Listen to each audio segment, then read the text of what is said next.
This show is brought to you by Go Live TV. Download the app now.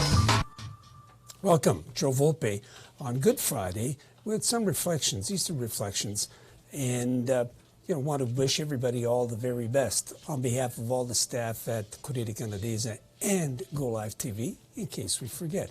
Anyway, today's comment is about the existence of an Italian community, later on about a Portuguese community, because there are many people who say now that we're integrated, we don't exist. Wrong. So, an Easter reflection. An Italian community does exist. There has been more than enough bad news to go around, as they say, in these last several weeks. There will be no shortage of bad news in the weeks to come. But a modest victory experienced by the Dimitri on Tuesday showed that we may have been overlooking or underplaying some valuable assets. People with a sense of community and an openness to come to the aid of their neighbor. Maybe it's one of those roles that Corriere Canadese must assume to illustrate cases when and where that occurs, beyond the happy festivities associated with worthwhile fundraisers, which surely fulfill a function. Because it's Easter, we want to acknowledge the impressive work of a team of people who rallied around the Dimitri family in their time of stress and need. Same kind of people who were rallying around the Neves family that we first raised about 7-8 months ago.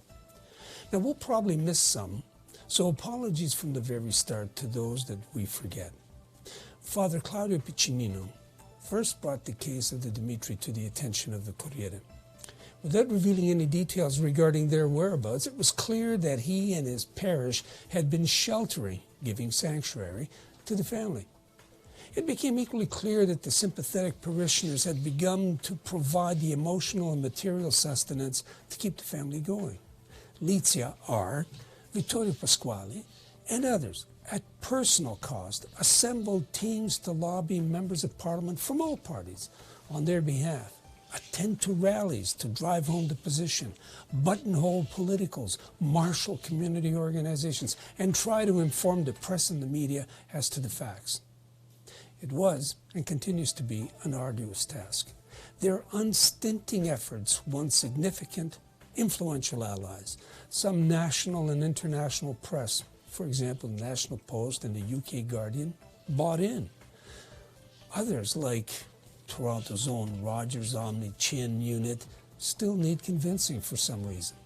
And Telelatino, well, they eventually might get there. But some got there early. Manuel Alexander's Undocumented Workers Committee, Giuliano De Luca's Go Live TV team, they joined the movement to stop the deportation and to keep the Dimitri here campaign, just as they did for the Neves family. Despite all of that, federal MPs were unable to convince their minister, Ahmed Hussein, a former refugee, to grant the Dimitri status. During his mandate, he granted status to about 1 million others who wanted to be part of the Canadian society. It's Easter. Pray for him. He's got troubles aplenty. Nonetheless, buttressed by what turned out to be an exemplary strategic legal counsel provided pro bono by Richard Borax, LLB, the Dimitri ended up before Canadian Border Service Agency officials last Tuesday. The official who oversaw the arrest and release of the Dimitri was, quote, a consummate professional, end of quote, according to Borax. Now, Richard Borax is an England-born son of Polish military officials who served in Italy during World War II.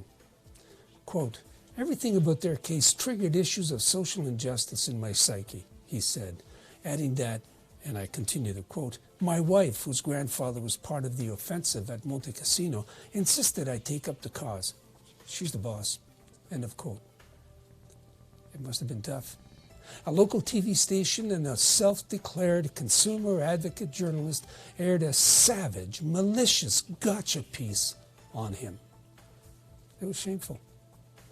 The pile-on by his legal colleagues ensued, as did the usual efforts at reputation sullying by some MPs.